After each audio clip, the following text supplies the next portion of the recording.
Hello दोस्तों, आपका स्वागत है आपके अपने YouTube चैनल द स्टडी हावर में। आज हम अध्ययन करेंगे वेदों के बारे में। वेदों की विस्तृत जानकारी आज हम लेंगे। जैसा कि आप हमारी अगली वीडियो में वेदों के बारे में पढ़ चुके हैं, आज हम वेदों के बारे में विस्तृत जानकारी लेंगे। ठीक है।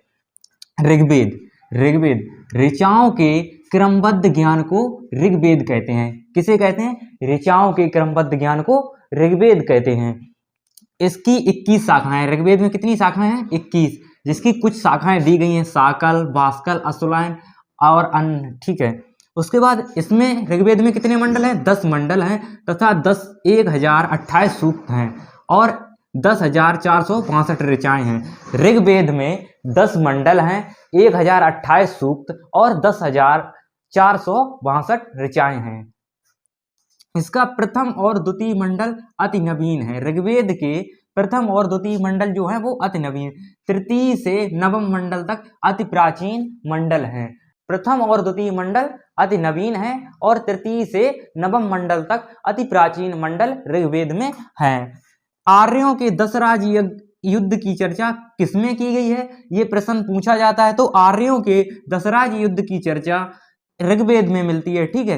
पहली बार शूद्र शब्द का प्रयोग कहाँ किया गया? तो पहली बार शूद्र शब्द का प्रयोग ऋग्वेद में किया गया है। ठीक।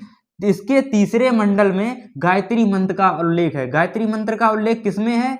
तो ऋग्वेद में। और ऋग्वेद के किस मंडल में है? तीसरे मंडल में, जो कि भगवान सूर्य को समर्पित है। गायत्री मंत्र किसको समर्पित है? भगवान सूर्य को समर्पित है। इसके 10वें मंडल में पुरुष सूक्त में 4 वर्णों का उल्लेख मिलता है। ऋग्वेद के 10वें मंडल के पुरुष सूक्त में 4 वर्णों का उल्लेख है, जिसमें बताया गया है कि परम पुरुष अर्थात ब्रह्मा जी के मुख से ब्राह्मण, भुजाओं से क्षत्रिय और जांघों से वैश्य और पैरों से शूद्र की उत्पत्ति हुई है। तो यही 4 वर्ण हैं। कौन कौन? ब्राह्मण, क्षत्रिय, वैश्य और शूद्र, जिनकी उत्पत्ति परम पुरुष अर्थात ब्रह्मा के अंगों से हुई है। इसके पाठकर्ता को होत्र कहते हैं। क्या कहते हैं? ऋग्वेद के पाठकर्ता को होत्र। और ऋग्वेद का उपवेद क्या है? आयुर्वेद। ऋग्वेद का उपवेद क्या है? आयुर्वेद। आयुर्वेद में चिकित्सा की चर्चा की गई है। किसकी? चिकित्सा की चर्चा की गई है। सामवेद। साम का शाब्दिक अर्थ गान होता है। साम का शाब्दिक अर्थ क्या होता है?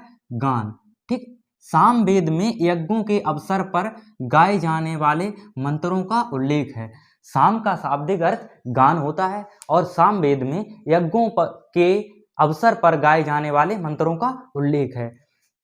इसकी प्रमुख शाखाएं कौथुम, राणायनी तथा जैमिनी हैं। सामवेद की प्रमुख शाखाएं कौथुम, राणायनी और जैमिनी हैं। इसे भारतीय संगीत का जनक भी कहते हैं। भारतीय संगीत का जनक किसे कहते हैं? तो भारतीय संगीत का जनक सामवेद को कहते हैं।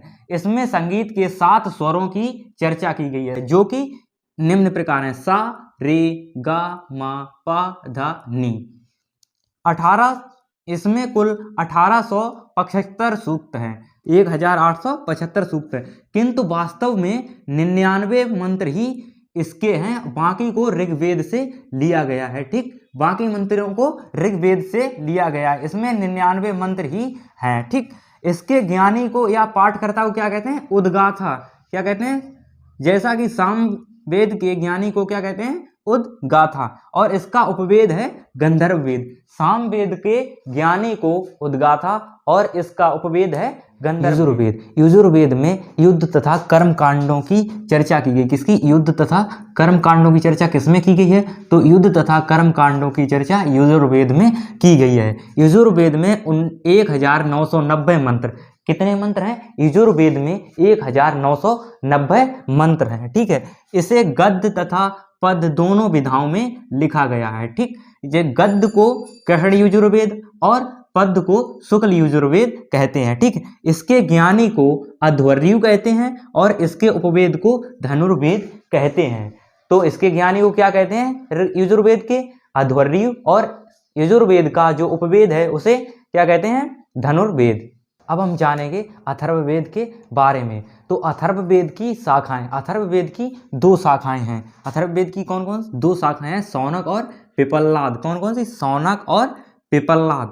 ठीक, इसमें 6000 मंत्रों का उल्लेख किया है। ऋग्वेद में कितने मंत्र हैं? 6000 मंत्रों का उल्लेख है और इसकी 2 शाखाएं हैं, शौनक और पिप्पलाद। ठीक, इसे अथर्वा ऋषि द्वारा लिखा गया है। ठीक, अथर्ववेद को किसके द्वारा लिखा गया? अथर्वा ऋषि के द्वारा। ठीक, इसे श्रेष्ठ वेद भी कहते हैं। अथर्ववेद को ही श्रेष्ठ वेद के नाम से भी जानते हैं। ठीक, अथर्ववेद को कैसे श्रेष्ठ वेद भी कहते हैं। ठीक, इसमें जादू टोना, वशीकरण तथा रोग निवारक औषधियों की चर्चा की गई है। परीक्षाओं में प्रश्न पूछा जाता है कि जादू टोना, वशीकरण तथा रोग निवारक औषधियों की चर्चा किसमें की गई है? तो यह अथर्ववेद में की गई है। मगध अंग तथा राजा परीक्षित की चर्चा भी की गई है। अथर्ववेद में मगध साम्राज्य तथा अंग साम्राज्य और कुरुओं के राजा परीक्षित की चर्चा की गई है। यह कन्याओं के जन्म की निंदा करता है। कन्याओं की जन्म की निंदा कौन सा वेद करता है? तो कन्याओं की जन्म की निंदा अथर्ववेद करता है। इसके ज्ञानी को ब्रह्मा कहते हैं और अथर्ववेद का उपवेद शिल्पवेद है। अथर्ववेद का उपवेद कौन है? तो अथर्ववेद का उपवेद शिल्पवेद। वेदों की कुछ महत्वपूर्ण तथ्य इस सारणी के माध्यम से जानेंगे। ऋग्वेद, ऋग्वेद जिसके ज्ञानी को क्या कहते हैं? होत्र। ऋग्वेद के ज्ञानी को क्या कहते हैं? होत्र। और इसके ब्राह्मण ग्रंथ ऐतरेय तथा कौशितकी हैं। ऋग्वेद के ब्राह्मण ग्रंथ क्या है? ऐतरेय तथा कौशितकी, ऐतरेय और कौशितकी। और इसका उपवेद है आयुर्वेद। इसका उपवेद क्या है? ऋग्वेद का उपवेद आयुर्वेद, जिसके ज्ञाता कौन है? प्रजापति। जिसके ज्ञाता कौन है? प्रजापति। अब हम जानेंगे सामवेद के बारे में। सामवेद, सामवेद के ज्ञानी को क्या कहते हैं? उद्गाथा। सामवेद के ज्ञानी को उद्गाथा कहते हैं और इसका ब्राह्मण ग्रंथ पंचविश है। इसका ब्राह्मण ग्रंथ क्या है? पंचविश। और इसका उपवेद है गंधर्व वेद। उपवेद गंधर्व वेद है, जिसके ज्ञाता कौन है? मुनि नारद, नारद मुनि है। ठीक, उसके बाद यजुर्वेद के बारे में जानेंगे।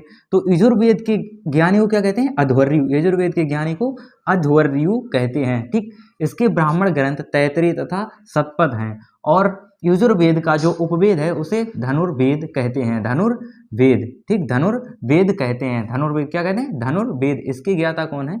विश्वामित्र। ठीक, उसके बाद अथर्ववेद। अथर्ववेद के ज्ञानी को ब्रह्मा कहते हैं। अथर्ववेद ज्ञानी को क्या कहते हैं? ब्रह्मा। और इसका ब्राह्मण ग्रंथ गौपथ है। इसका ब्राह्मण ग्रंथ गौपथ है।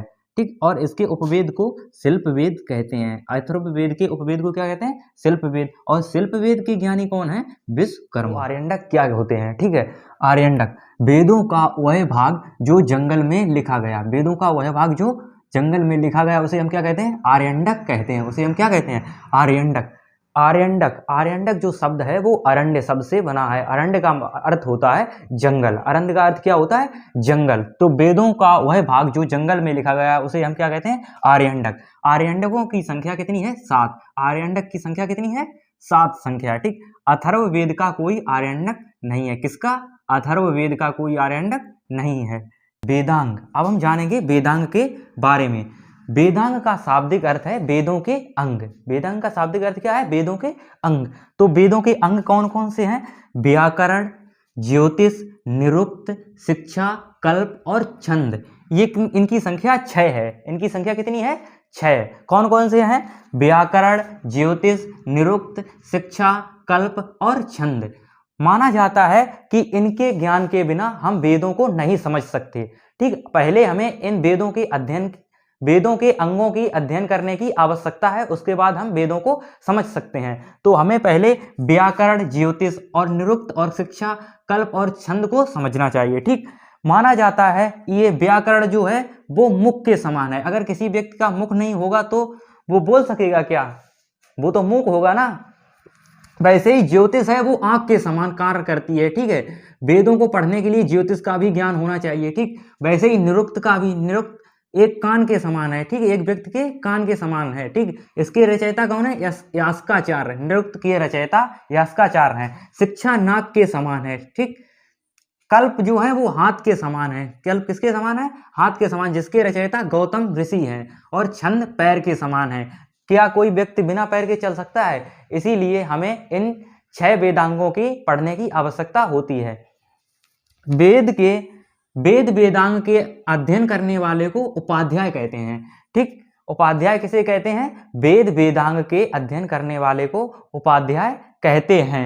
व्याकरण की पुस्तक का नाम है अष्टाध्यायी। व्याकरण की पुस्तक का क्या नाम है? अष्टाध्यायी, जिसके रचयिता पाणिनि हैं। व्याकरण की पुस्तक अष्टाध्यायी और इसके रचयिता पाणिनि। ठीक।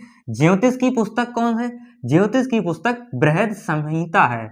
ज्योतिष की पुस्तक बृहद संहिता है। इसके रचयिता वाराहमिहिर हैं। वाराहमिहिर। पुराण क्या है? भारतीय ऐतिहासिक कथाओं का क्रमबद्ध विवरण कहाँ मिलता है? पुराणों में। भारतीय ऐतिहासिक कथाओं का क्रमबद्ध विवरण हमें पुराणों में देखने को मिलता है। पुराणों को पांचवा वेद भी कहते हैं। पुराणों और किस नाम से जानते हैं? पुराणों को पांचवा वेद भी कहते हैं। इसके रचयिता, पुराणों के रचयिता लोमहर्ष ऋषि तथा उग्रश्रवा हैं। ठीक। लोमहर्ष तथा उग्रश्रवा पुराणों के रचयिता हैं। ठीक। पुराण विष्णु पुराण। विष्णु पुराण जो है वो मौर्य काल में लिखा गया। ठीक। कब? मौर्य काल में। उसके बाद है मत्स्य पुराण। मत्स्य पुराण सातवाहन काल में रचना हुई। इसकी किस काल में? सातवाहन काल में। इसमें विष्णु के दशा अवतार की चर्चा की गई है। प्रश्न पूछा जाता है कि विष्णु की दशा अवतार की चर्चा कहाँ की गई है? तो भगवान विष्णु के दशा अवतार की चर्चा मत्स्य पुराण में देखने को मिलती है। ठीक। जो कि सातवाहन काल में लिखा गया है। उसके बाद आता है वायु पुराण। वायु पुराण गुप्त काल का है। कब का? गुप्त काल का। उसके बाद अग्नि पुराण, जो कि सामाजिक और सांस्कृतिक दृष्टिकोण से बहुत ही महत्वपूर्ण है और इसमें राजनीतिक चर्चाएं भी की गई हैं। किसमें? अग्नि पुराण में। सामाजिक एवं सांस्कृतिक दृष्टि से भी महत्वपूर्ण है और राजनीतिक चर्चाएं भी देखने को मिलती हैं। किसमें? अग्नि पुराण में। अब हम पढ़ेंगे उपनिषद के बारे में। तो उपनिषद क्या होते हैं? उपनिषद उप धन नी धन सद से मिलकर बना है। तो उप का अर्थ होता है समीप, नी से निष्ठापूर्वक, सद से मतलब रुककर या बैठकर। ठीक। तो इसका शाब्दिक अर्थ क्या है?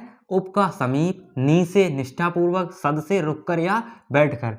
तो गुरु के समीप शिष्य निष्ठापूर्वक बैठकर तर्क वितर्क करते हुए जो साहित्य लिखे गए हैं उन्हें हम उपनिषद कहते हैं। उपनिषद किसे कहते हैं? गुरु के समीप निष्ठापूर्वक बैठकर तर्क वितर्क करते हुए जो साहित्य लिखे गए हैं उसे हम उपनिषद कहते हैं। उपनिषदों की संख्या 108 है। कितनी है? उपनिषद की संख्या 108 है, लेकिन वर्तमान में 13 उपलब्ध हैं। वर्तमान में कितने? 13 उपलब्ध हैं। जैसे कि मुंडको उपनिषद। मुंडको उपनिषद से क्या लिया गया है? सत्यमेव जयते। ये क्वेश्चन पूछा जाता है कि सत्यमेव जयते किस उपनिषद से लिया गया है? तो सत्यमेव जयते मुंडको उपनिषद से लिया गया है। उसके बाद कंठो उपनिषद। कंठो उपनिषद से ओम तथा यम नचिकेता का संवाद कहाँ मिलता है हमें? कंठो उपनिषद में। कंठो उपनिषद में हमें ओम तथा यम नचिकेता का सिद्धांत मिलता है। उसके बाद जवालो उपनिषद। जवालो उपनिषद में ब्रह्मा विष्णु महेश की चर्चा तथा आश्रमों की चर्चा की गई है। ब्रह्मा विष्णु महेश तथा आश्रमों की चर्चा जवालो उपनिषद में की गई है। स्मृति साहित्य। स्मृति साहित्य में प्राचीन राजवंशों के बारे में जानकारी मिलती है। स्मृति साहित्य से किसकी जानकारी मिलती है? प्राचीन राजवंशों की जानकारी मिलती है। स्मृति साहित्य की संख्या 36 है। कितनी है? 36। स्मृति साहित्यों की कुल संख्या 36 है। पहली कानून की पुस्तक मनु स्मृति है। पहली कानून की पुस्तक किसे कहते हैं? मनु स्मृति को, जो ऋषि मनु द्वारा लिखी गई है। मनु स्मृति किसके द्वारा लिखी गई है? ऋषि मनु।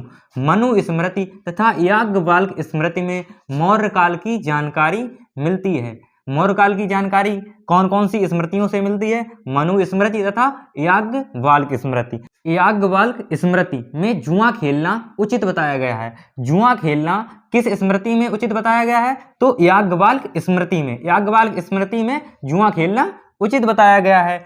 स्मृतियों में 3 प्रकार के ऋणों की चर्चा की गई है। पहला ऋण देव ऋण, पितृ ऋण और ऋषि ऋण। कौन कौन से ऋण होते हैं? देव ऋण, पितृ ऋण और ऋषि ऋण। और इन ऋणों को हमें चुकाना होता है। तो पूजा पाठ करके हम देव ऋण को चुका सकते हैं। देव ऋण से मुक्ति कैसे पा सकते हैं? पूजा पाठ करके। और पितृ ऋण, अपने समान संतान उत्पन्न करके हम पितृ ऋण से मुक्ति पा सकते हैं। और ऋषि ऋण, शिक्षा देकर, लोगों को शिक्षित करके हम ऋषि ऋण से मुक्ति पा सकते हैं। महाकाव्य। महाकाव्यों की संख्या 2 है। एक रामायण और दूसरा महाभारत। विश्व का सबसे बड़ा महाकाव्य महाभारत है। विश्व का सबसे बड़ा महाकाव्य महाभारत है। रामायण, रामायण में जो खंड है, जो इसके भाग, उसको कांड बोलते हैं। इसके भागों को क्या बोलते हैं? कांड। और इनकी संख्या 7 है। रामायण में 7 कांड हैं। इसकी रचना वाल्मीकि के द्वारा की गई है। रामायण की रचना जो है वो किसके द्वारा की गई है? वाल्मीकि के द्वारा। प्रारंभ में इसमें 12,000 श्लोक थे और वर्तमान में इसमें 24,000 श्लोक हैं। फारसी में अनुवाद अकबर के समय बदायूनी ने किया था। रामायण का फारसी में अनुवाद किसके समय हुआ था? अकबर के समय। और किसने किया था? बदायूनी ने। ठीक है। उसके बाद महाभारत, महाभारत के खंडों की क्या कहते हैं? पर्व। महाभारत के खंडों को क्या कहते हैं? पर्व।